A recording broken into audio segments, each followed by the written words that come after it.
Donc du coup, c'est un webinaire donc sur la réglementation en arboriculture bio et les évolutions en 2022. Alors, j'ai quelques intervenants qui sont avec moi. Mince. Alors, juste, oui, un petit point sur le déroulé. Donc, c'est ce que je disais, c'est la réglementation bio et les évolutions. Et oui, deux petits points un peu complémentaires qu'on verra à la fin. C'est un petit point sur les zones de non-traitement et l'application en bio, et un point sur l'arrêté abeille, qui est un arrêté qui est sorti récemment. Voilà. Et après, si vous avez des questions ou si vous voulez témoigner de votre expérience, n'hésitez pas à tout moment donc soit via le chat si vous voulez préférer taper, ou sinon voilà à m'interrompre en fin de diapositive avant de passer à la suite pour poser vos questions ou échanger. L'idée c'est quand même que ce soit vivant. Donc du coup donc ils sont connectés et qui font aussi partie des intervenants. Donc et qui vont se présenter. Donc il y a Juliette Desmarais qui est conseillère en arboriculture fruitière. Donc elle est conseillère à son compte et elle travaille assez régulièrement avec nous. Du coup, elle va être là pour la partie technique. Donc, Juliette, si tu veux te présenter. Non, non, c'est parfait. Je te remercie, Anaïs. Pas de souci. Donc aussi avec nous, il y a donc Philippe Sfiligoy des vergers bio des pruneries pardon, en Lot-et-Garonne. Du coup, il est administrateur agrobio. Et en fait, donc je lui ai demandé d'intervenir pour témoigner, notamment au niveau de ses pratiques, et voilà, pour faire un peu le lien entre la théorie de la réglementation et la mise en pratique concrète sur le terrain, ce que ça veut dire. Donc, Philippe, si tu veux dire un mot sur peut-être Oui, présenter un peu ta ferme. oui, bonjour à vous tous. Enfin, nous, c'est une ferme qu'on a dans le Lot-et-Garonne, sur Aiguillon. Donc, c'est essentiellement de l'arboriculture et donc c'est réparti entre pommes et prunes à pruneaux. Voilà, on est aussi en Déméter. Voilà pour une présentation un peu rapide. Ok, merci. Et également Antoine Dragon, qui est mon collègue conseiller filière culture et légumière et arboriculture. Donc, comme moi, à Bio-Nouvelle-Aquitaine, sur l'antenne d'Agrobio 47. Alors, je sais pas s'il est dispo pour vous représenter parce que je lui ai demandé de gérer les personnes qui n'arrivaient pas à se connecter. Donc, je vois qu'il est au téléphone. Donc, voilà, je le présente. Mais voilà, il est aussi avec nous et pour intervenir sur la partie technique. Voilà. Du coup, donc ce que je disais au départ, en 2022, donc il y a eu une nouvelle architecture de la réglementation bio au niveau européen. Voilà. Donc maintenant, le règlement de base, c'est le règlement UE 2018-848, et à ce règlement viennent s'ajouter des règlements secondaires. Donc ils sont pas tous encore sortis pour l'instant. Il y en a 20 qui sont sortis un peu au fur et à mesure depuis 2018, et on attend encore d'autres règlements secondaires. Donc en fait, c'est des règlements qui viennent préciser les choses. Et donc là, j'ai mis un exemple qui concerne l'arboriculture. Donc c'est le règlement secondaire 2020-1794 qui concerne le matériel de reproduction, le matériel de reproduction en conversion et non bio de reproduction des végétaux. Et ensuite, il y a le guide de lecture français. Donc ça, ça existait déjà avant. En fait, c'est un guide de lecture qui est édité par l'INAO et qui en fait vient préciser les choses. Donc ils reprennent les articles du règlement européen et viennent préciser les choses de manière un peu plus concrète sur ce qu'on peut faire ou pas, et en France, parce que du coup il peut y avoir des petites différences entre les États membres, et donc c'est pour ça qu'il faut bien chez nous donc se reporter au guide de lecture français pour savoir ce qu'on peut faire ou pas. Donc ce règlement, il était censé entrer en application déjà en 2021, mais il y a eu des retards. Du coup, ça y est, là, il est entré en vigueur, enfin en application au 1er janvier 2022. Après, donc on va voir, il y a quelques changements. Donc là, on va zoomer sur ce qui concerne l'arboriculture, mais il y a d'autres changements, et à chaque fois dans ces changements, en fait, il y a toujours de prévu une application progressive, ou bien des dates butoirs, ou bien des périodes transitoires. Voilà, l'idée c'est pas du jour au lendemain de changer la réglementation et de mettre des non-conformités. voilà, à chaque fois quand il y a des évolutions de la réglementation, il y a quand même des temps d'adaptation, une certaine tolérance à ce que les agriculteurs mettent en place les nouveautés. Voilà. Et donc un petit point, pourquoi ce changement? En fait, c'était une volonté d'harmoniser les pratiques au niveau de l'Europe, d'arrêter d'avoir des dérogations. Donc toujours dans le but de rendre plus que pour le consommateur, en fait, pour que le cahier des charges bio soit cohérent et veuille dire quelque chose. Voilà, cette idée de ne plus avoir de dérogation et d'aller petit à petit vraiment dans une réglementation sans dérogation. Voilà, et aussi de mieux encadrer les contrôles. Alors, donc l'idée là, c'est de prendre point par point un peu les grandes notions de la réglementation bio en arboriculture. Donc la première, c'est la conversion. Donc ça va pas changer en culture pérenne. Donc la durée de conversion est de 3 ans. Donc ce que montre le schéma, donc c'est que la première année, on parle de C1. Donc première année de conversion, la récolte est considérée comme du conventionnel. Deuxième année, C2 et C3, on peut commencer à valoriser les productions, les récoltes en communiquant en disant qu'on est en conversion vers la baie. Et en troisième année, les récoltes sont bio. Et donc par rapport à ce schéma et à la date de conversion qui pourrait être choisie à l'année N, ce qui est important, c'est de se projeter aux années suivantes et notamment en troisième année à la récolte bio pour pouvoir plus rapidement valoriser les récoltes en bio. Donc c'est pour ça qu'en général, en arboriculture, la conversion se fait pendant l'été avant les récoltes, en fonction de l'espèce dont il est question. Mais l'idée, c'est de se convertir avant la récolte pour que comme ça, 3 ans après et quelques jours ou quelques mois, la récolte soit bio. Sinon, si on se convertit en début d'année, en fait, on perd un peu de temps et finalement, au lieu d'avoir 3 ans, on aurait 4 ans avant d'avoir une récolte bio. Donc, s'il n'y a pas de questions, je continue, mais n'hésitez pas si vous avez des questions. Donc, par rapport à cette conversion, donc ce qui est possible, c'est d'avoir une réduction de la période de conversion. Sauf qu'en réalité, ça s'applique plus en culture annuelle. C'est rarement le cas sur les cultures pérennes, parce qu'en fait, il y a 2 cas de figure qui sont un peu compliqués à avoir. Donc, c'est que les mesures soient engagées en mesures agro-environnementales. Et donc, c'est des mesures. Donc, ça, c'est des mesures au niveau de la PAC, en fait, des engagements supplémentaires au niveau de la PAC, qui garantissent que seuls des produits ou substances utilisables en bio ont été utilisés. Donc, alors je connais pas sur tous les territoires, mais en tout cas en Lot-et-Garonne, il y a très peu de mesures agro-environnementales et il y en a quasiment pas, à ma connaissance, qui concernent les vergers. Donc, du coup, voilà, c'est une condition qui est compliquée à remplir. Et le deuxième cas de figure, c'est que l'opérateur peut prouver que pendant au moins 3 ans, les surfaces qui étaient en zone naturelle n'ont pas reçu de traitement non autorisé en bio. Donc voilà, moi j'ai jamais vu le cas de dérogation comme ça pour des cultures pérennes. Et après, donc, il faut fournir différentes preuves à l'organisme de contrôle. Il va y avoir une analyse de risque avec une visite de la ferme, avec ou pas une analyse de pesticides, et puis un rapport final de l'organisme certificateur qui va dire si oui ou non la réduction de la période de conversion est accordée ou pas. Au niveau de la mixité, donc en fait on parle de mixité quand au niveau d'une même exploitation, donc une même structure juridique, il y a différentes unités, des productions bio, en conversion et ou conventionnelles.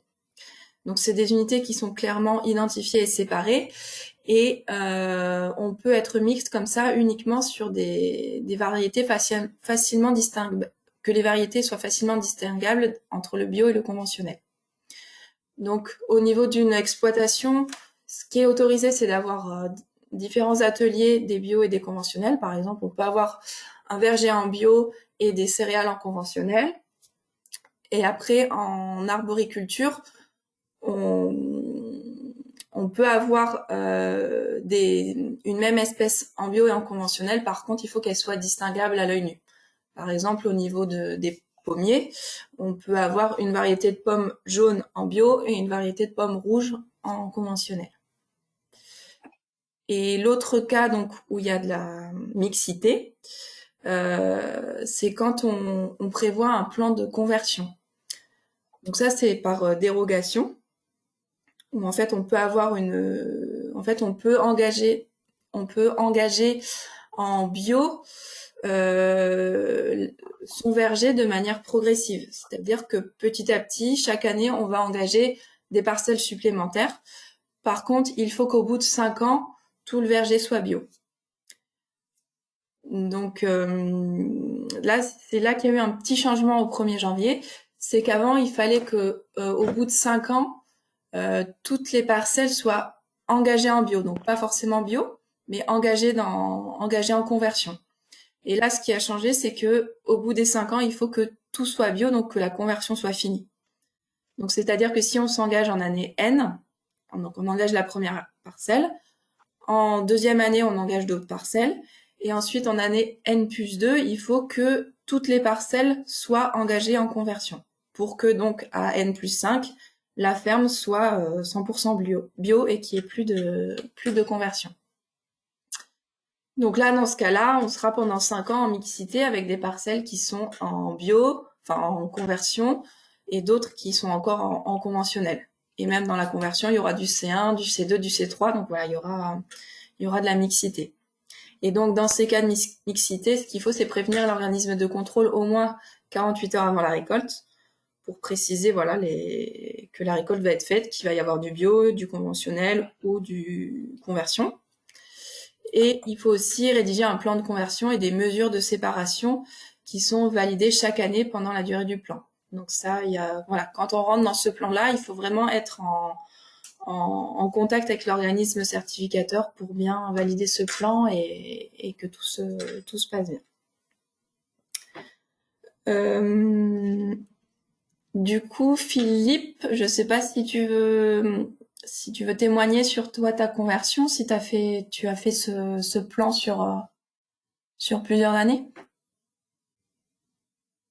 Alors nous, effectivement, ça a été fait sur plusieurs années. On était passé en bio sur une parcelle de pommiers au départ, une parcelle donc d'Ariane et de Golrush, pommiers RT. Et après, progressivement, l'année suivante, on a mis la totalité des pruniers d'Ante. Donc là, il n'y a pas eu de mixité. Enfin, toutes les variétés sont passées en pruniers d'Ante. Et ensuite, progressivement, on a mis les autres pommiers en bio, sachant qu'on a réservé tout ce qui était non RT, comme les Golden, les Chantecler, les Canada, etc., qui étaient au départ un peu plus compliqués, parce que ça fait déjà une quinzaine d'années maintenant. C'était un peu plus compliqué de les passer en bio, donc du coup, ça s'est fait, mais un peu plus tard. Donc c'était plus lié à un problème de technique. Voilà, il fallait qu'on s'améliore dans la gestion de la bio déjà par rapport à des variétés RT. Et puis voilà, quand on s'est senti un peu prêt, on a mis tout le reste, quoi. Voilà. Et ensuite toute l'exploitation est passée en bio. Ok, merci. Donc voilà pour la mixité. Ensuite, on va faire un point sur les plans. Donc là, il y a eu aussi des petits changements. Donc la règle de base qui est pour toute filière, c'est qu'il faut utiliser des semences ou des plants bio. Donc pour ça, il y a une base de données, c'est semences-biologique.org, donc qui est une base de données nationale qui regroupe, en fait c'est une base de données qui permet de rechercher en mettant l'espèce et la variété, de voir si elle est disponible en bio, et si elle est disponible en bio, ça donne des noms de fournisseurs. Donc là, la nouveauté et la volonté qu'il y a derrière, c'est que ça couvre aussi les plants, parce que pour l'instant, elle était quasiment essentiellement utilisée uniquement pour les semences.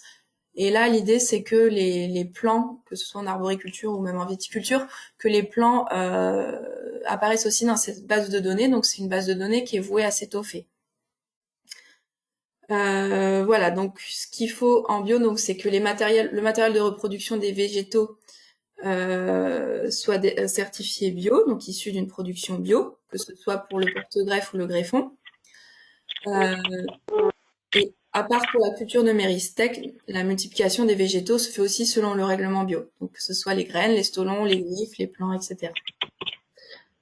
Donc, pour produire des plants bio, il faut partir d'une plante mère qui doit avoir été produite en respectant le cahier des charges bio, donc il faut que le pépiniériste soit bien bio, et cela pendant une génération au minimum et au cours de 2 périodes de croissance.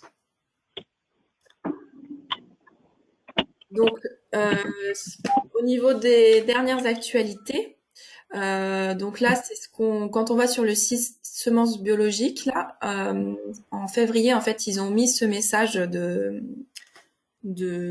d'information en fait que donc jusqu'à nouvel ordre et sans disponibilité, les plans d'arboriculture et viticulture demeurent en autorisation générale. Donc l'autorisation générale, en fait, c'est le schéma que vous voyez en bas.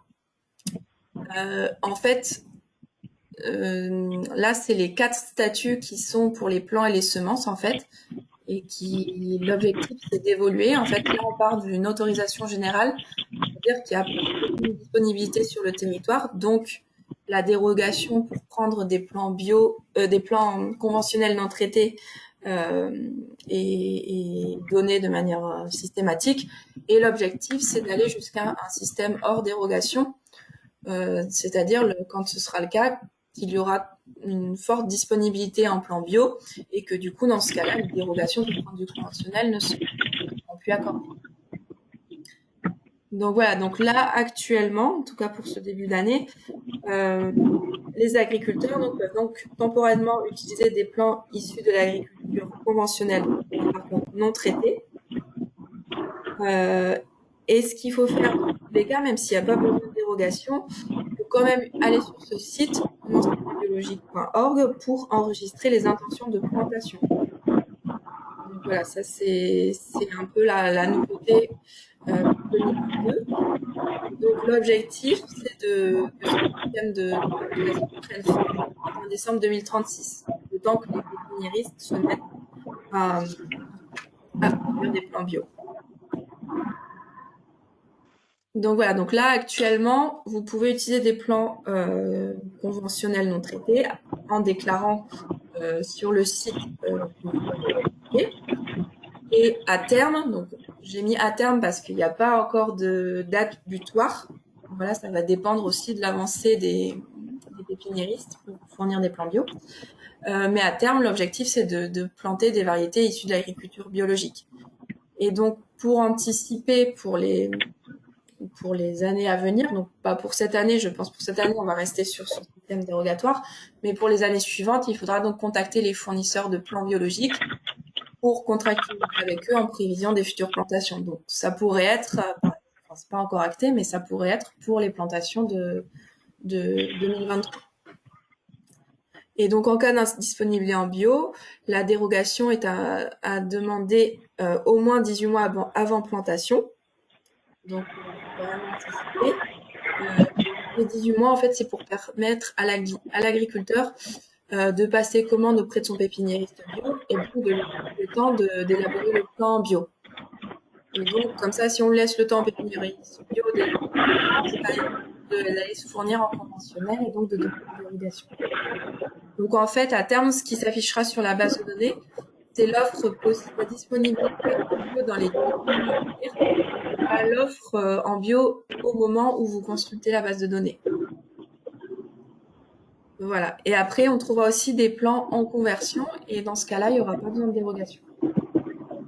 Donc, au niveau des démarches, la marche à suivre, en fait, c'est donc déjà, la première chose, c'est d'aller sur ce site Semences Biologiques pour vérifier s'il y a des plants bio ou alors, en deuxième choix, en conversion qui sont disponibles.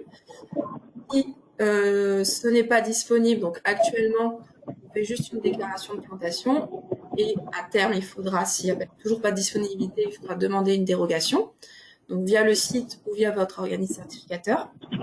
Et il faudra pas oublier, donc si vous êtes sur des dérogations, de préciser sur la facture des plants que c'est des plants conventionnels, mais non traités après récolte. Voilà, ça c'est au niveau des démarches. Là, c'est un petit schéma qui synthétise tout ça. Que MRV, c'est matériel de reproduction végétative, donc ça concerne, dans notre cas, c'est les plants, porte-greffe ou greffons. Donc, si vous autoproduisez vos plants en bio ou en conversion, donc là, il y a rien à faire. Pas besoin de vérifier quoi que ce soit, pas de dérogation. Par contre, si vous les produisez en conventionnel et que ce n'est pas disponible en bio ou en conversion, il faut demander la dérogation. Si dans un deuxième cas, vous voulez acheter des plants, donc soit ils sont bio et donc voilà, vous n'avez rien à faire. S'ils sont pas bio, vous regardez s'il y en a en conversion et donc là, pareil, rien à faire. Et par contre, si ce n'est pas disponible en bio, donc il faut demander la dérogation et donc pour pouvoir se fournir en plan conventionnel. Est-ce qu'il y a des questions sur cette partie? Non? Du coup, est-ce que Philippe, tu peux dire 2 mots, toi, sur les plans et tes fournisseurs? Est-ce que tu trouves des plans en bio? Est-ce que tu demandes des dérogations à chaque fois? Alors écoute, nous, on a été les mauvais élèves parce qu'en fait, on n'a pas demandé de dérogation. On n'a pas eu de soucis jusqu'à maintenant. Mais c'est vrai qu'il faudra qu'on s'habitue, il faudra qu'on le fasse ici. Ouais. Ok. Et l'organisme certificateur disait rien de... Oui, pour l'instant, c'est passé. Bon, parce que ça dépend aussi de l'organisme, de la personne qui est contrôlée. Mais c'est évident qu'il faudra qu'on le fasse. Le très compliqué, c'est que si on commande des plans un peu particuliers, ou même qui viennent de l'étranger, etc., avec des variétés particulières, on est pratiquement sûr de ne pas les trouver en France. Et voilà. C'est vrai qu'il faut faire la démarche et il faut s'habituer. Un petit peu comme on anticipe les plantations. En fait. Il faut prévoir dès qu'on a un projet de plantation, il faut aller systématiquement sur le signaler et puis valider. Voilà. Et je pense que pendant quelques années, on ne trouvera pas de plan bio, quoi, ou très peu. Oui. Ça va rester marginal. Donc c'est juste, c'est administratif, quoi, en fait, pour l'instant. Hein. D'accord. Et Juliette, au niveau des producteurs que tu suis, toi, est-ce que tu t'en vois quand même de plus en plus qui trouvent des plans bio ou ça reste... C'est un petit peu, pour le moment, c'est encore anecdotique au sens où les gros pépiniéristes, on va dire les plus représentatifs, enfin les plus importants du marché, actuellement ne proposent pas de plan bio. Ensuite, on commence à en trouver chez des plus petits pépiniéristes, mais dans ce cas-là, et le choix porte-greffe et le choix variété n'est pas obligatoirement très large. Notamment par rapport à des obtentions beaucoup plus récentes en termes de variété ou même de porte-greffe. Donc, ça répond pas toujours à tous les besoins de la filière pour toutes les espèces et pour tous les types de vergers, quoi. C'est vrai que globalement, actuellement, tout le monde se dit que bon, bah, tout le monde, comment dire, ferme un petit peu les écoutilles jusqu'en 2036. Après, les pépiniéristes disent qu'ils sont en train de faire des efforts, mais que c'est compliqué, notamment au niveau des porte-greffes. Ça les oblige à mettre en place de nouvelles marcotières, et donc le coût est pas anodin. Donc, ce qui inquiète aussi la profession, c'est à combien les arbres vont revenir quand ils seront produits en bio. Voilà. Et puis aussi des problématiques sanitaires qui pourront peut-être se poser en pépinière et qui pourront ensuite aboutir à des plants en mauvaise santé arrivés au verger, quoi. Ouais. Donc ça représente quand même une source d'inquiétude pour la majeure partie des arboricultures qu'une source de satisfaction. J'aurais tendance à dire ça comme ça, voilà. D'accord. Ouais, bah oui, ça fait une contrainte en plus. Ok, donc on continue s'il n'y a pas de questions.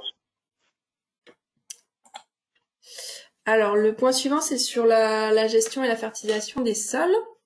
Donc, au niveau du règlement bio, ce qui est mis en avant, c'est que les pratiques du cultural permettent de préserver ou d'augmenter la matière organique et la stabilité des sols, ainsi que la biodiversité, et donc d'empêcher les tassements et l'érosion. Et donc cette fertilité, elle repose sur des bonnes pratiques agronomiques. Donc pour les cultures annuelles, c'est la rotation.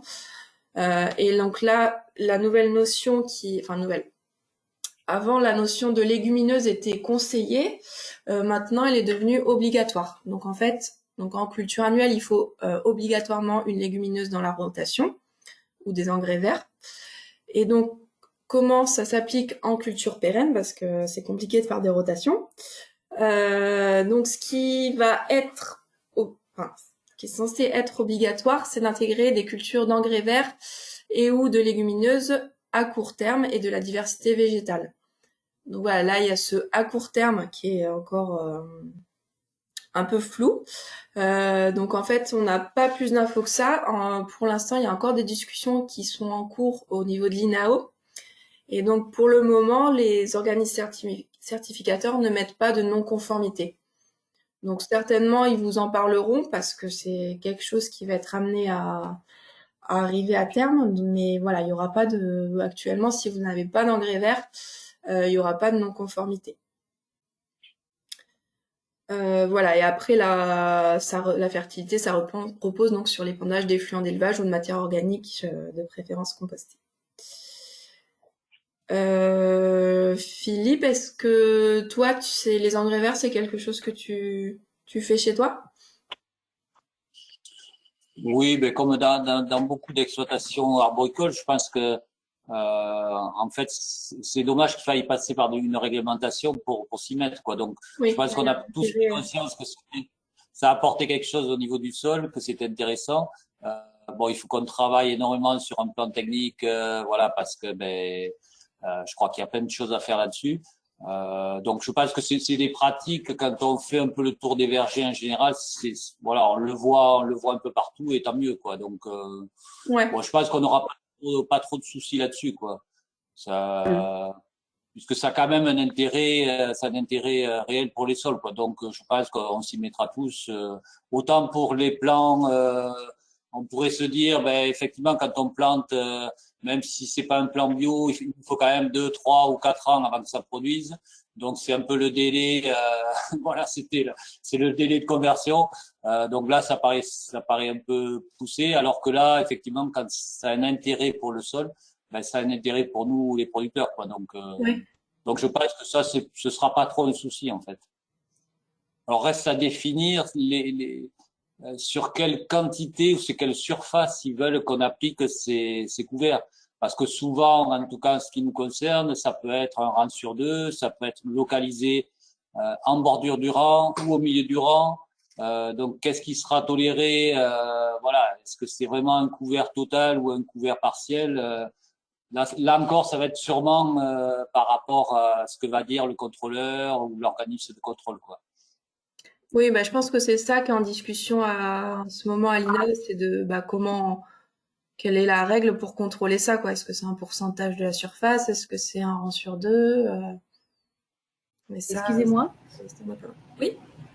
Oui, j'aimerais intervenir sur ce point si c'est possible. Donc, lors de Rofignac, où j'ai un verger en Haute-Vienne, moi de mon côté, cette obligation, si elle rentre vraiment effective dans quelques temps, elle va me désorganiser, on va dire, la ferme, parce que je m'organise avec ma sœur pour qu'elle puisse mettre ses brebis dans le verger régulièrement pour gérer l'enherbement. Et donc, j'ai pas du tout prévu de me planter les interrants en engrais vert chaque année, puisque j'ai une prairie qui est une prairie pérenne entre mes plants d'arbres fruitiers et qui permettent justement de faire pâturer les brebis en bio de ma sœur. Et dans les prairies, il n'y a pas de légumineuses? C'est pas un mélange avec des légumineuses? Si, à la base, il y avait du trèfle, mais bon, quand ça fait quelques années qu'elles sont en place, Bon, il y a d'autres choses qui se mettent, il y a une diversité végétale plus importante que ce qu'on a planté au départ. Et donc, bon, après, on pourrait réfléchir effectivement de temps en temps à ressemer la prairie, ça c'est une chose, mais de là à mettre des engrais verts chaque année, ça me paraît compliqué pour nous en tout cas. Mais alors c'est pas encore clair, mais je pense que si c'est engrais, enfin en tout cas en culture annuelle, si c'est une rotation avec des engrais verts qui comprennent des légumineuses, c'est validé en fait. Donc ce sera pas pour vous dans votre cas. Enfin après voilà, je m'avance pas comme c'est pas encore tout défini, mais si dans votre mélange que vous avez semé au départ il y avait des légumineuses, pour moi ça devrait être bon. Moi, je sais pas si c'est une réflexion. Dans ce cas, c'est bon. Ouais, il faudrait faire remonter quand même à l'INAO parce que c'est intéressant. Parce que je pense qu'il y a une pratique intéressante, le fait de faire pâturer comme ça des animaux dans les vergers. Et peut-être qu'ils n'ont pas prévu ce cas-là parce que si le contrôleur vient, effectivement, il va se dire, ben non, ben regardez, vous avez rien, il y a pas de légumineuses, et pour cause, puisqu'il y a des animaux qui pâturent. Donc, non, ce serait intéressant quand même de faire remonter l'information, je pense. Si c'est en cours de discussion, Oui, c'est peut-être un point qui n'a pas été abordé, ouais. Ok, ben je ferai remonter. Je sais pas si Juliette, tu veux ajouter un point là-dessus? Ce que je peux rajouter à ce qu'a dit Philippe, c'est que en fait, depuis 2 ans, il y a une grosse accélération sur la mise en place d'engrais verts, de couverts végétaux dans les vergers, pas particulièrement lié à l'évolution de la réglementation, mais plus par une prise de conscience des producteurs par rapport à la recherche d'améliorer d'une part la biodiversité et deuxièmement, dans certains cas, de diminuer la facture fertilisation extérieure. Donc, il y a quand même une amélioration très positive là-dessus, au sens où tous ceux qui sont lancés là-dedans, même si c'est pas encore complètement maîtrisé, s'aperçoivent très vite au bout de 2 ans qu'il y a une vraie amélioration au niveau des sols, notamment par rapport à des problématiques de tassement, etc. Et je pense que beaucoup seront pas prêts à faire machine arrière. Ça, c'est pour les vergers où effectivement la culture fruitière est dominante. Et je rejoins Philippe et la remarque de Laure, c'est qu'effectivement cette problématique de verger pâturé doit pouvoir être pris en compte dès le démarrage et l'application de la réglementation. Ok. Ben oui, je ferai remonter du coup. Ok. Et donc pour finir sur la fertilisation, donc là il n'y a pas eu de changement sur ce qui est autorisé comme intrant.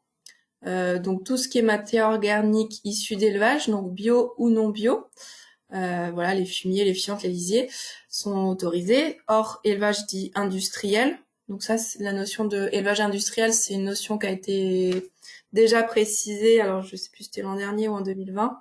Mais voilà, ça donne des chiffres du nombre maximum de vaches, de porcs, etc. par élevage pour définir si l'élevage est industriel ou pas.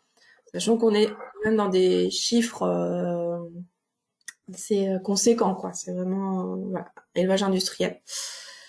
Ensuite, tout ce qui est mélange composté ou fermenté de déchets ménagers, les guano, les mélanges compostés ou fermentés de matières végétales, les sous-produits animaux et les digestats de méthanisateurs, sous réserve que tout ce qui est rentré dans le méthaniseur, est autorisé, fait partie de la liste des produits utilisables en AB.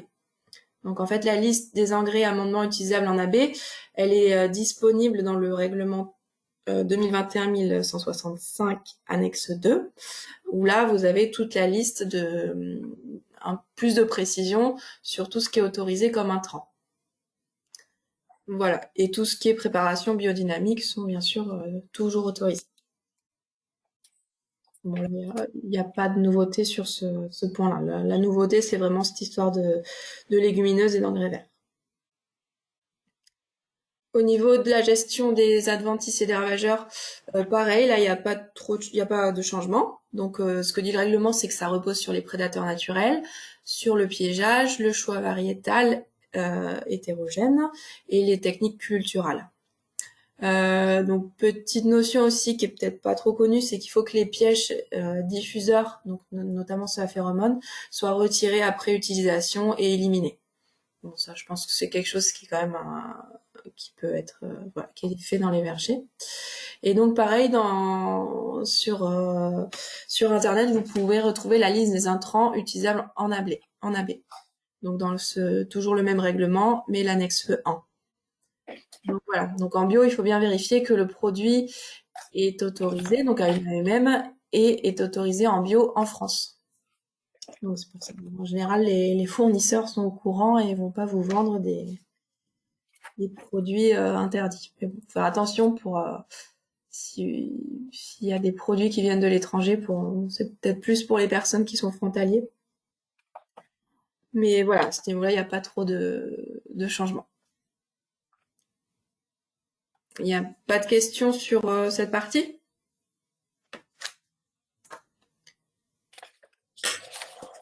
Donc voilà, là j'ai fini pour tout ce qui est nouveauté par rapport au règlement 2022. Donc voilà, en arboriculture, il y a quand même pas grand-chose au final. Il y a l'histoire des plants, les légumineuses, et le plan de correction, c'est 3 points, donc voilà, il n'y a pas trop de changements. Et donc pour terminer, je voulais passer 2 points pour la réglementation.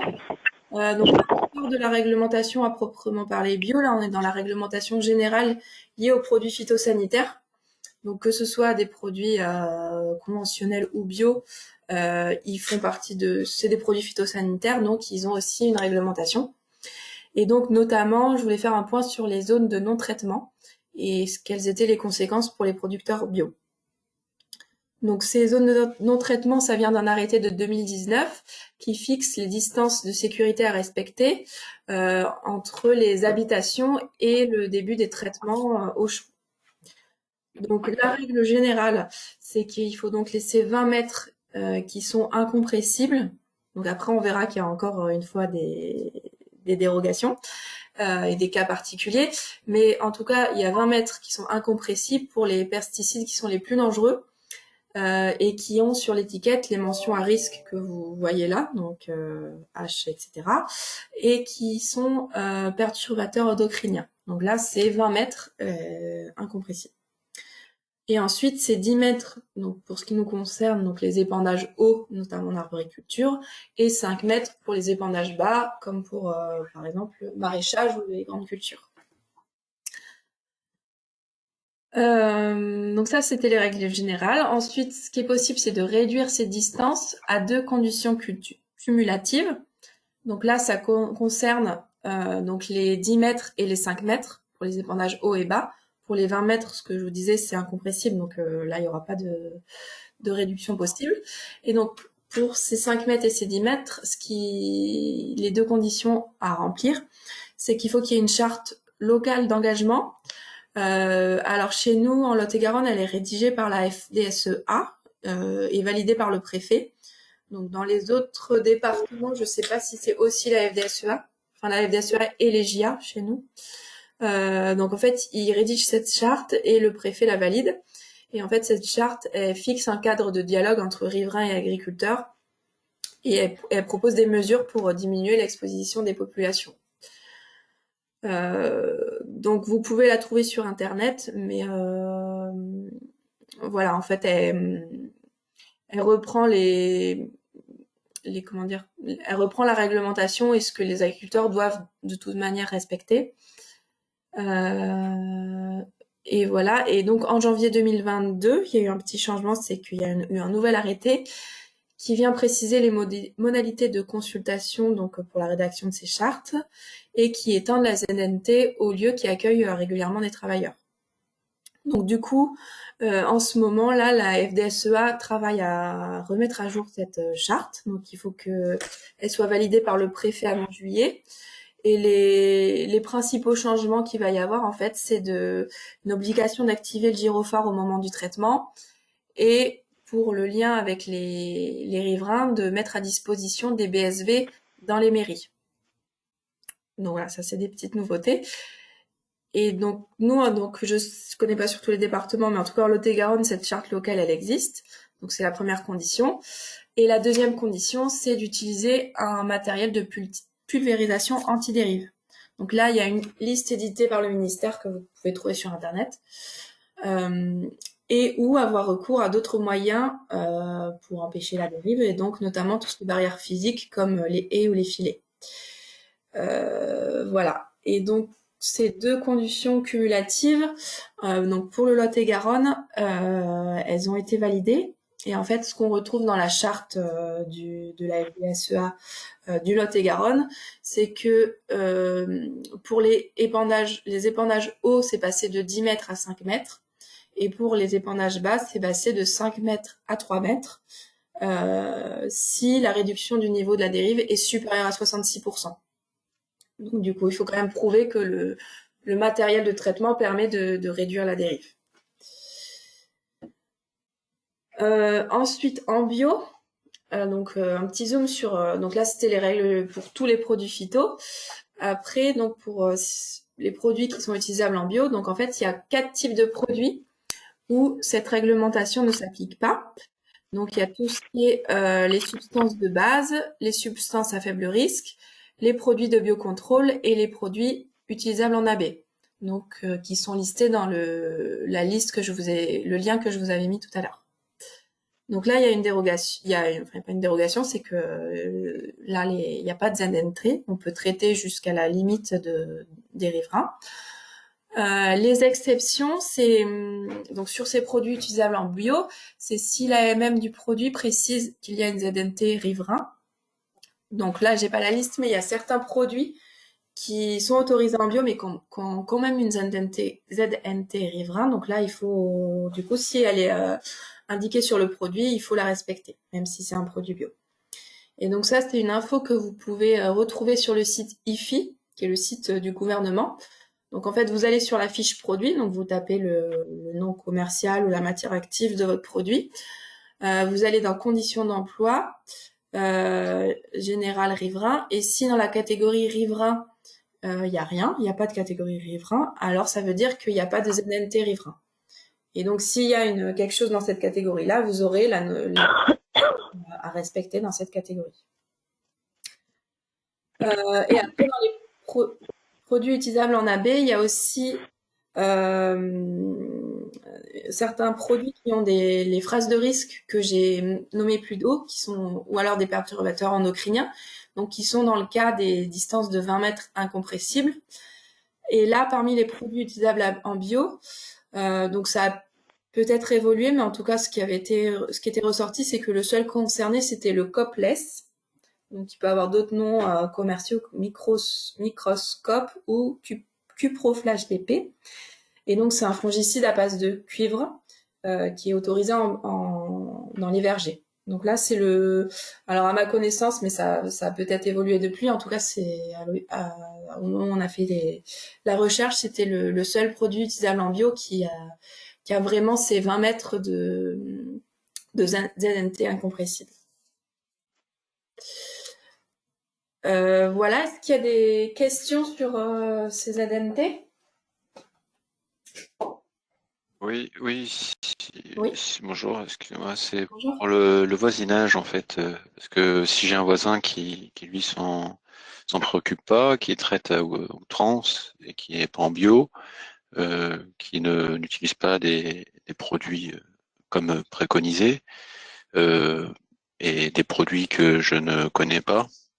Moi, personnellement, j'ai eu deux ruches qui ont été tuées par des traitements voisins. En plein été avec beaucoup de fleurs à disposition et toutes les abeilles qui revenaient à l'agonie à la maison et qui sont toutes mortes. Et du coup, par rapport à ça, on augmente les contraintes sur ceux qui font du bio, mais au niveau des moyens de contrôle qu'on peut avoir sur ceux qui utilisent des produits qui sont réglementés, faudrait quand même pouvoir avoir de la visibilité. Parce que même au niveau code de l'urbanisme, qu'est-ce qui empêche une mairie de mettre une zone humide en zone agricole et un agriculteur derrière de venir mettre quantité de produits sans limite, quoi. Sachant que ça va polluer la ressource en eau et c'est une ressource commune et qui peut être utilisée dans les vergers aussi. Et là aussi, on touche à un autre point, c'est la pollution, quoi. Mais tout ça, c'est très difficile à démontrer. Mm. Et donc, du coup, on pourra attendre à ce que les personnes en charge de tout ça anticipent et demandent des, des obligations, quoi, pour ceux qui en mettent. Ouais. Après, si vous, en tant que riverain, vous voyez que la ZNT est pas respectée, vous pouvez tout à fait appeler la gendarmerie et voilà, le faire remonter, quoi. La ZNT, c'est 20 mètres chez la personne qui traite ou c'est chez nous? Enfin, parce que si ça fait une bande morte de 40 mètres de traitement, Faut qu'il y ait 20 mètres c'est pas forcément respecté. il faut qu'il y ait 20 mètres entre le traitement et le début de votre terrain, quoi. Donc, s'il y a une route ou un chemin, il rentre dans ces 20 mètres. Par contre, si le champ est collé à Ouais, votre mais terrain, ça veut dire que, alors, soit l'agriculteur laisse 20 mètres sans culture, ou alors il ne traite pas sur 20 mètres de ses cultures. oui, non, en l'occurrence, il traitait vraiment toute la parcelle et sans tenir compte des 20 mètres parce que c'est pas quelque chose qui, je pense, était connu, hein. Ouais. Après, vous pouvez pas Enfin, je sais savoir pas, quel ZNT. produit il utilisait et si c'était 20 mètres ou 5 mètres qu'il devait respecter. Ah bah si, parce que je lui ai expliqué que toutes mes ruches sont mortes et il m'a dit oui, j'ai mis un herbicide maïs, donc oui, C'était c'est pas un, de l'eau, quoi. ouais. Bah, du coup, oui, Un herbicide maïs. dans ces cas-là, vous pouvez appeler la gendarmerie et voilà pour qu'il Ah, arrive. c'est quand même difficile Ou aller lui parler. de pas savoir quel produit était utilisé exactement avec les références, sachant qu'il n'y a pas d'obligation de déclaration, je pense, de Ah si, cette si, quand utilisation de produits normalement, tout pour les agriculteur personnes qui traitent. a un cahier de traitement où il écrit à quelle date, quel produit il a mis, contre quelle maladie, enfin voilà. Et si lui, il est Ouais, contrôlé, mais ça après vraiment pour aller vérifier ces éléments-là, faut qu'il y ait une enquête et que c'est pas des éléments qui sont publiés et qui non, sont il y accessibles, a si je puis quelqu'un dire. qui fasse remonter et du coup, il va avoir un contrôle. Voilà, donc ça met une étape en plus qui rend plus difficile la vérification ou voilà. Mm. C'est en ça que c'est difficile. Et au niveau des quantités, même le vent, hein, 10 km/h, il y avait plus enfin en général, il y a toujours plus que voilà. Et donc le vent était pas respecté. Les dosages, aller voir dans son pulvé combien il y avait de dosage, c'est c'est très difficile à évaluer, hein. Mm. Donc tout ça, c'est des choses qui sont très importantes et qui sont sous-évaluées aujourd'hui. Et là-dessus, au niveau ZNT, ça a du sens parce qu'on veut augmenter les contraintes pour donner du sens au bio, mais si derrière, il n'y a pas une augmentation de contraintes sur le reste, on n'a plus de sens du tout, quoi. Mm. Ouais. Parce que le bio sera hyper contraint, mais le reste autour sera hyper pollué, avec la ressource en eau polluée, l'air, enfin tout ce qu'on veut, quoi. Enfin, c'était juste un commentaire, désolé. D'accord, ouais, pas de souci. C'est fait pour ça. Euh, Par rapport à ça, je sais pas si Juliette, toi, est-ce que les arboriculteurs bio font attention ou est-ce qu'ils sont tout, enfin, je sais pas, par exemple, le Coples, est-ce que c'est un produit que tu connais, qui est autorisé Non, d'utiliser? non, pas à ma connaissance. Il est dans la liste des cuivres, effectivement, mais considérant sa problématique ZNT, il est pas utilisé, quoi. Ouais, il y en a Et d'autres. je crois, ouais, alors des incompressibles à 20 mètres, effectivement, j'en vois pas d'autres, en fait. Ok. Et certains qui auraient une ZNT riverain? Ah si, par contre, des ZNT riverains, oui, il y en a Il y en a qui ont une ZNT riverain dans les produits utilisables en bio. Hein. Il est où mon cahier bio? Oui, il y en a pas mal quand même, hein, même si beaucoup sont sur des alors on a des ZNT,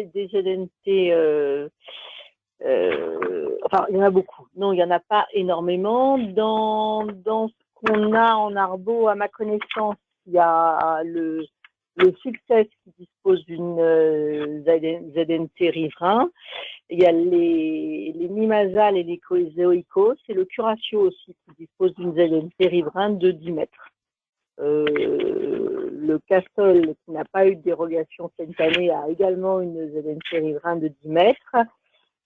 Et je crois que c'est à peu près tout. Voilà. D'accord. Ouais, il y en a quand même qui sont Dans les qui- dans la grande voilà, dans les produits utilisables en arbre. Ouais. Ok.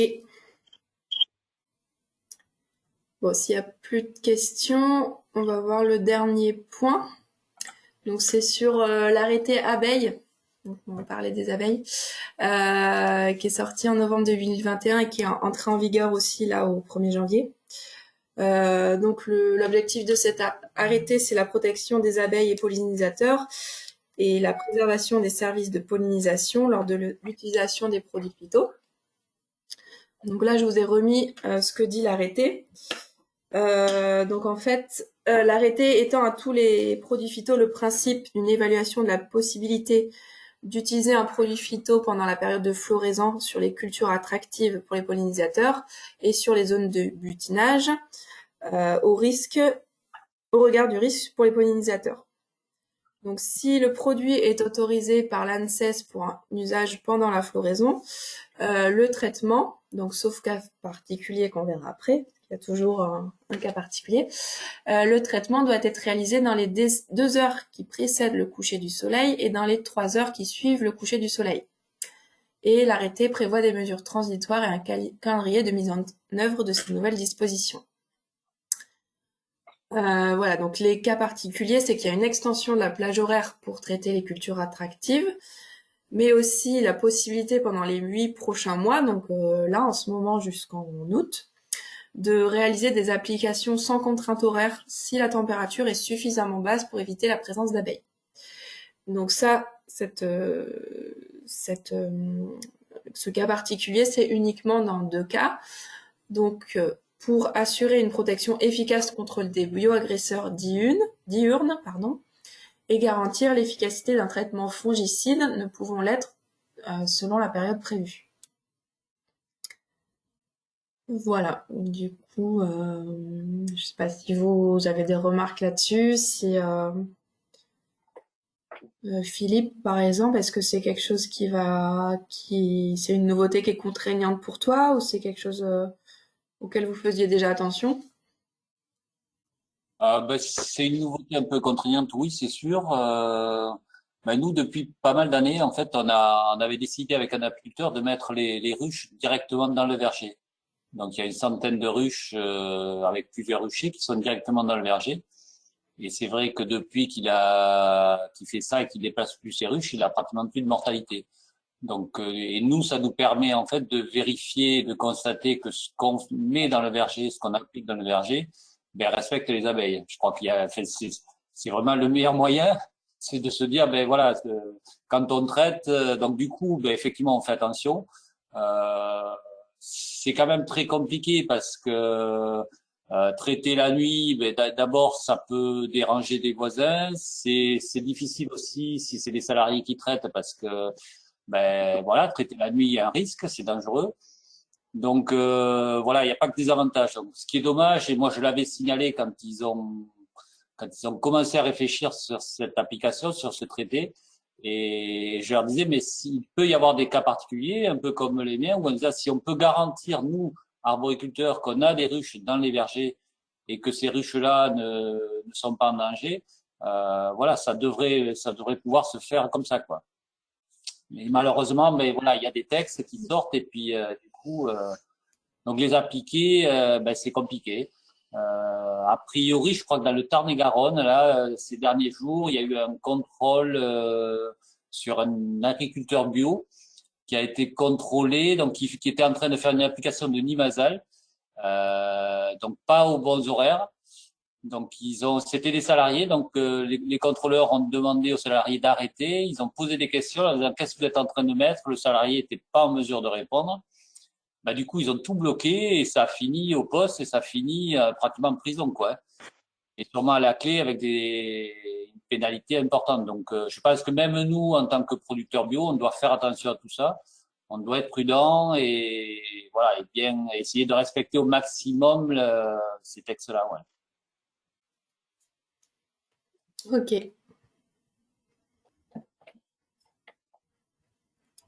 Si je peux compléter ce qu'on n'a pas toujours très bien compris par rapport à l'arrêté abeille, parce que c'est vrai que globalement, il y a pas mal de producteurs qui ont des ruches dans les vergers, donc on voit bien que globalement, les produits utilisés en arbo bio posent pas de problème. C'est la problématique qu'il n'y ait pas eu d'autorisation pour avant le lever du soleil, parce qu'on a des régions qui effectivement sont assez vantées. Et il y a le matin, le temps, ou en sortie de nuit, je dirais, le temps est très très calme et bien adapté pour l'application de traitement, parce que il y a pas de vent et les stomates des plantes sont bien ouverts, etc. Alors que souvent le soir, on peut avoir du vent qui empêche complètement de traiter. Il aurait pu avoir sûrement une petite marge de manœuvre accordée s'il y avait pu avoir aussi des traitements avant le lever du soleil, quoi. Voilà. Et puis en fait là, ça fait 5 heures et pour certains vergers, et je pense que ça peut être le même problème pour d'autres agriculteurs qui sont pas arbos, eh ben ça peut être des fois un peu court, quoi, en fonction et du matériel disponible et des chauffeurs. Oui, oui, c'est contraignant. Ouais. Ok. Est-ce qu'il y a d'autres questions ou remarques? Oui, moi j'avais une question. Cet arrêté abeille, il s'applique pendant la période de floraison. Donc après, ça dépend un petit peu de ce qu'on a comme couvert et c'est pas forcément pendant toute la campagne pour nous non plus, parce que c'est vrai qu'après, quand on arrive dans des périodes où il fait chaud, il y a aussi les contraintes de température. Le soir, en été, la température, elle redescend pas forcément très très vite non plus, quoi. Donc est-ce que, enfin voilà, est-ce que cette plage horaire, il faut vraiment la respecter tout le temps ou vraiment que pendant la période où il y a des fleurs par terre ou dans les arbres? Alors moi, de ce que je comprends, c'est pendant la période de floraison uniquement. Moi aussi, hein, c'est ce que j'ai compris, mais La problématique, elle est sur les termes de la zone de butinage. Et là, sont concernés, a priori, les enherbements. oui, c'est ça. Oui. Voilà. Après, ils disent donc, effectivement, enherbement attractif, voilà. Voilà, donc on met des bandes florales pour pouvoir accueillir des insectes tout au long de la saison, etc. Et effectivement, on arrive assez vite à être en contradiction avec l'arrêté abeille, en fait, quoi. Ouais.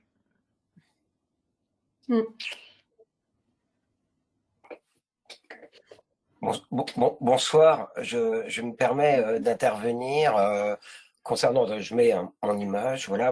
Bonjour, alors je m'appelle Georges-Emmanuel Morali, j'ai des vergers bio et conservatoires que j'ai plantés il y a 4 ans sur des variétés anciennes, donc protégées de prunes et mirabelle et reine Claude. J'avais fait ça avec le conservatoire des arbres fruitiers d'Aquitaine qui malheureusement, comme vous le savez peut-être, a déposé le bilan. Vous parliez de la non, on ne pouvait pas se procurer des greffes et des arbres fruitiers bio de qualité qui étaient faits par ce conservatoire, donc malheureusement qui a fermé ses portes. Mais moi, j'avais des questions, si je peux me permettre, après avoir écouté, et je vous remercie beaucoup avec attention, tout cet engagement, je dirais, de tous ces agriculteurs qui font des vergers. Moi, ce qui m'a intéressé dans la démarche, alors j'ai un petit verger, ça fait 2 hectares, j'ai 600 arbres, donc c'est vraiment une réflexion sur, pour moi, qui était plutôt portée vers la transformation des fruits et le rôle du verger, à la fois culturel, social dans le contexte du territoire. Alors, je suis en Dordogne, il y a eu beaucoup de noyés. Je me suis retrouvé noyé d'ailleurs un peu au milieu de gens qui avaient vraiment de la connaissance en arboriculture, mais très peu en connaissance fruitière. Alors, j'ai eu la chance un peu d'être conseillé par le conservatoire. Donc là, ça fait 4 ans. Donc, les arbres ont vécu. J'ai, comme Monsieur Philippe Sfiligois là tout à l'heure, l'engagement qu'il doit avoir pour tous ces produits qu'on a, l'amendement, les pulvérisations, l'importance du sol et la compréhension. On devient presque des chimistes, je dirais, et que cette réflexion que j'ai un peu large. Moi, j'arrive à un stade où dans 2 ans, normalement, je devrais avoir des arbres qui, voilà, auront, en tout cas, j'espère, une philosophie au printemps de la contemplation, et après une responsabilité que j'aurai certainement et que je vais avoir sur la distribution et les circuits que je vais devoir utiliser. Donc, avec les maires locaux, on a déjà réfléchi ensemble sur les circuits de distribution, de diffusion, au niveau des écoles, de toutes les personnes âgées, enfin, de pouvoir aller directement là-bas. Mais là, j'en suis à la réflexion sur la construction de mon bâtiment agricole et sur la logique de l'accueil que je vais avoir. Et n'ayant pas de connaissances au niveau des réglementations quand on est en bio, je ne sais pas s'il y en a ou si je peux faire ce que je veux, en tout cas au niveau de mon bâtiment même, voilà, pourquoi pas un hommage au séchoir à tabac, je ne sais pas, mais est-ce qu'à l'intérieur et dans la réflexion, j'ai des contraintes, des réglementations qui seront imposées, j'avoue que je n'ai pas de réponse. Et ensuite, sur la manière de cueillir, est-ce que j'ai des contraintes, est-ce qu'il y a des obligations, voilà. Donc, pardonnez-moi d'être intervenu là maintenant. Je n'étais pas dans la phase 1 avant, dans la conversion, mais plutôt dans la vraie réflexion et dans beaucoup de respect que je découvre en faisant cette aventure, je dirais, mais surtout de voir que il faut vraiment le monsieur tout à l'heure qui parlait de son voisin qui manquait de respect, en tout cas enfin ou de réflexion, il y a quelque chose de valorisant à remettre en avant, je dirais moi, dans tous les gens engagés dans cette ligne bio. Et je pense que on a, enfin, le verger, en l'occurrence, doit avoir un rôle social et culturel beaucoup plus important dans le cœur des sociétés et des villages. Voilà, alors, avec les maires du coin, on essaye de montrer qu'on peut créer des vergers ou conservatoires, ce qui est mieux, quoi, en tout cas, à l'entrée des villages pour retrouver comme ça ce rôle social et faire reprendre conscience aux gens du respect du travail du fruit et de ce qu'il représente dans la société. Voilà. Bon, pardon, excusez-moi, mais voilà, je voulais juste avoir ces questions que je me pose sur toutes ces réglementations et si on a un libre choix, nous, comme on l'a dans les produits, on parlait de la diversité, moi je suis incroyablement surpris de la diversité créative de tous ces produits bio qui permettent, en fonction de l'analyse de la terre, si on a besoin de compenser en un magnésium, j'en sais rien, enfin voilà, et voilà. Donc voilà, merci. Ok, merci. Est-ce qu'il y a d'autres... Alors, je voulais savoir s'il y a une réglementation, c'est ça ma question en fait. Ah, sur Sur la construction de mon bâtiment agricole et sur la manière de réfléchir l'accueil. Ou est-ce que je fais ce que je veux? la construction du bâtiment agricole? Oui, tu dois respecter ou pas, enfin je sais pas, la manière de... Alors, par rapport au cahier des charges bio, non. Après, vous avez la D'accord. réglementation générale de déclaration de permis de construire et Oui, tout oui, ça. j'étais après bio, enfin, etc. Après, c'est sur les produits mais donc je peux faire ce que je veux. On est d'accord. Au niveau du cahier des charges bio, oui, je vois pas. Ah, non, non, mais pardon. Et puis j'écoutais Juliette Desmarais, c'est ça, madame? Oui. Je Oui, sais pas. oui, tout à fait. Ah, pardon, excusez-moi. Mais comme j'écoutais que vous faisiez du conseil auprès voilà, des gens qui ont des vergers, je voulais savoir s'il y avait une norme ou pas. Alors, par rapport au bâtiment, non, et je rejoins Anaïs, hein, il n'y a pas de spécificité dans le dans la réglementation bio pour les bâtiments. Mais c'est permis de construire, autorisation de travaux, etc. D'accord. Après, il y a effectivement, je dirais, au niveau des producteurs bio, une déontologie pour essayer d'avoir des bâtiments les moins impactants, etc.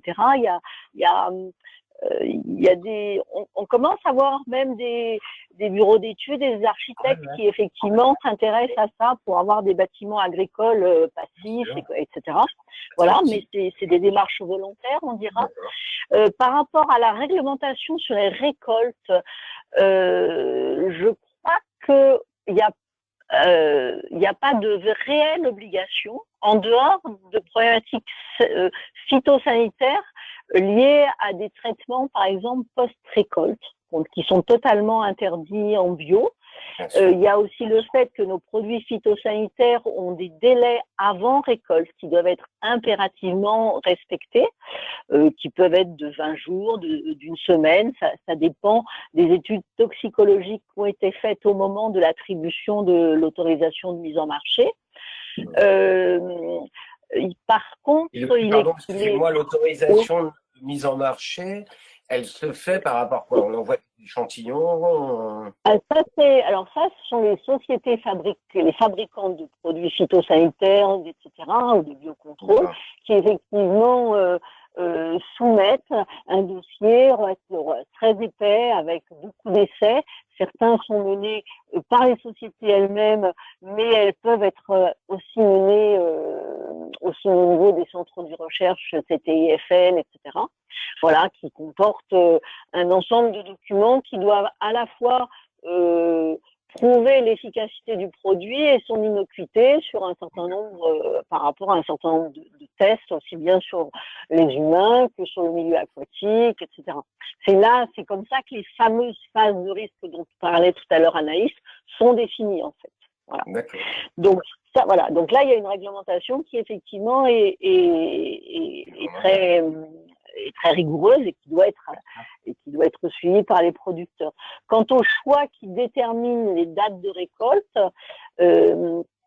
il peut y avoir la FNAB, par exemple. Alors peut-être que Philippe est mieux placé que moi, mais la FNAB édite par exemple un calendrier qui préconise des périodes de récolte pour les différentes variétés de pommes. Voilà, pour avoir une fluidité commerciale, on dira, c'est un petit peu ça l'objectif.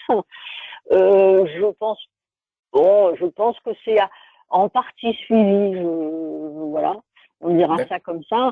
Et ensuite, c'est des décisions propres à l'agriculteur qui, par rapport à des tests de maturité qu'il fait sur ses fruits, va essayer de les ramasser au meilleur moment possible, quoi. Voilà.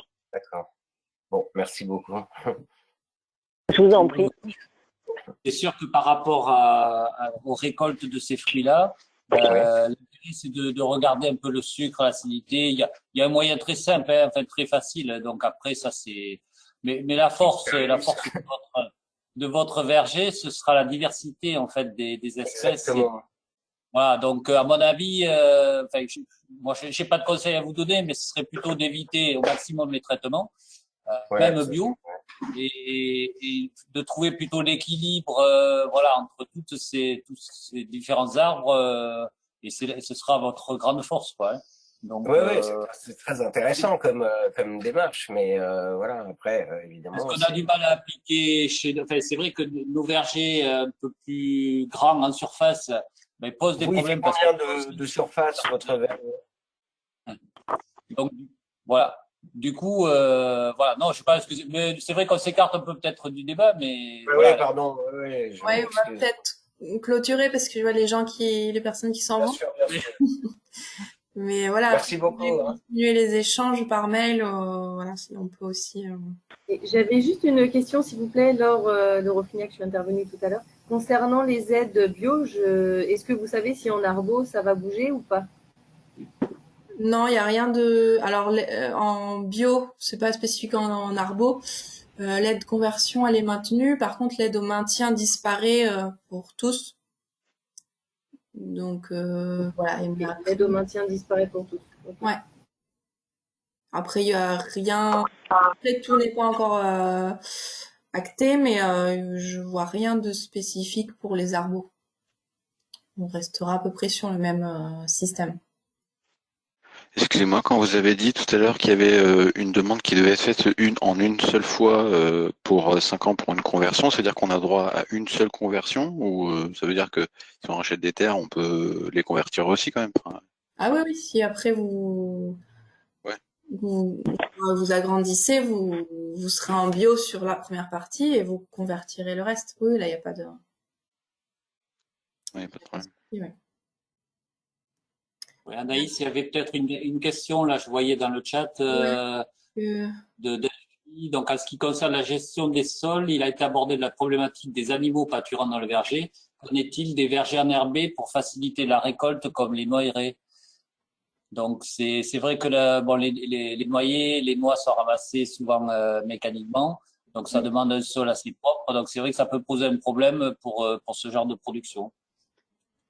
Ouais, ben là c'est pareil, il faudra qu'on fasse remonter et qu'on pose la question parce qu'actuellement il n'y a pas le détail comme ça, en fonction du couvert, en fonction du verger, on n'a pas l'info quoi.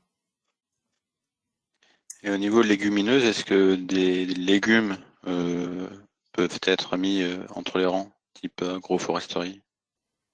Des légumes, Ou est-ce que c'est des légumes, ouais, du maraîchage, oui. alors il y a plusieurs choses. Il faudra qu'il y ait des C'est légumineuses. pas un couvert, quoi. Après, ce qui est problématique, enfin Juliette, tu compléteras, peut-être tu as plus de recul. Ce qui est problématique, c'est par rapport au traitement en bio que vous faites sur les arbres et qui peuvent aller sur les légumes. Mais sinon, pour la question de la légumineuse, enfin voilà, la règle, c'est qu'il faut qu'il y ait une légumineuse ou un engrais vert. Après, si en plus il y a des légumes, c'est pas un souci. Ou si dans les légumes, c'est des légumes qui sont légumes, il y aura pas de souci. Après, voilà, on sait toujours pas les conditions. Est-ce que c'est un rang sur deux? Et dans ce cas-là, vous pouvez faire un rang de tomates et un rang d'engrais verts. Enfin voilà, tout ça, on sait pas, on peut pas encore dire qu'est-ce qui est possible ou pas dans le détail, quoi. Oui, oui, je pense que la question doit être remontée puisque les maraîchers bio font aussi des engrais verts dans leur production maraîchère. Donc, dans le cas de culture associée arbres fruitiers et culture maraîchère, ça doit pouvoir s'intégrer, quoi. Je suppose, je pense, mais c'est intéressant que la question soit remontée quand même, quoi. Ok, ben, je note. Bon, s'il y a plus de questions, on va clôturer. Donc, ben, merci à tous pour votre participation. Merci à Juliette et Philippe pour leurs interventions. Merci à vous. Et puis voilà, je vous dirai si la présentation sera disponible en ligne ou bien si vous souhaitez recevoir le support. Voilà. Merci. Merci à tous. Merci bien. Bonne soirée. Bonne soirée. Au revoir. Au revoir.